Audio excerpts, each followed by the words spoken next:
भंडारा जिले के तुमसर स्थित श्री राम मंदिर में राम रक्षा अभियान के तहत भव्य धार्मिक कार्यक्रम का आयोजन किया गया। पूर्व विधायक और राष्ट्रवादी कांग्रेस पार्टी शरद चंद्र पवार के जिलाध्यक्ष चरण वाघमारे के नेतृत्व में आयोजित इस कार्यक्रम में बड़ी संख्या में राम भक्त शामिल हुए। कार्यक्रम की शुरुआत सामूहिक राम रक्षा स्तोत्र के पाठ से हुई, जिसके साथ उसका मराठी भावार्थ भी श्रद्धालुओं को बताया गया। इसके बाद हनुमान चालीसा, श्री राम स्तोत्र का पाठ और जय श्री राम के उद्घोष के बीच भव्य महाआरती संपन्न हुई।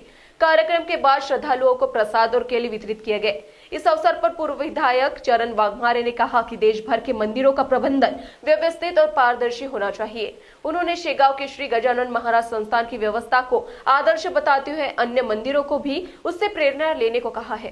साथ ही अयोध्या श्री राम मंदिर में हाल ही में हुई चोरी की घटना की निंदा करते हुए उन्होंने केंद्र सरकार से दोषियों पर तत्काल कड़ी कार्रवाई करने और मंदिरों की सुरक्षा व्यवस्था मजबूत करने की मांग की।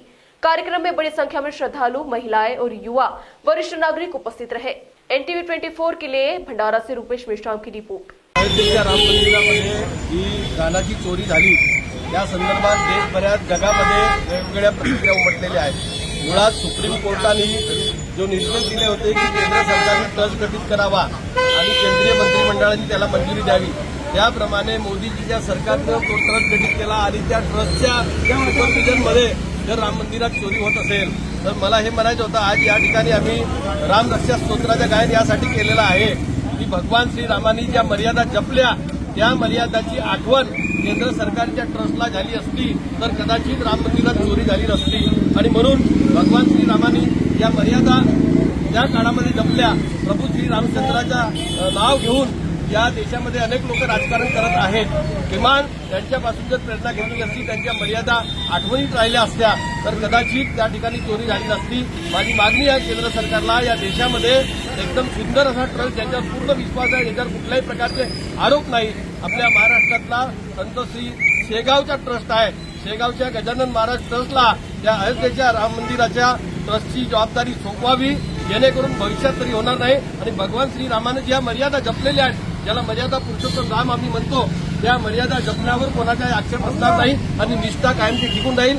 हा या ठिकाणी जो आम्ही अभियान राबवलेला आहे, हा द्वेष फैलवण्यासाठी अभियान नव्हता, तर भगवान श्रीरामाप्रती निष्ठा पुन्हा वाढावी आणि पूर्ण देशामध्ये प्रभू श्री रामचंद्राची एकतर जयघोष व्हावा या भावनेने या ठिकाणी आम्ही श्री राम रक्षा स्तोत्र गायलेलं आहे। पण मधल्या काळात परिणय फुके यांनी प्रसारमाध्यमांना स्टेटमेंट दिलं, तेव्हा असं म्हटलं की विरोधकांना फक्त राजकारणापुरतेच राम आठवतात। याचा अर्थ परिणय फुके आणि त्यांच्या सहकार्यांना मंदिरामध्ये जी चोरी झाली त्याचं समर्थन असेल।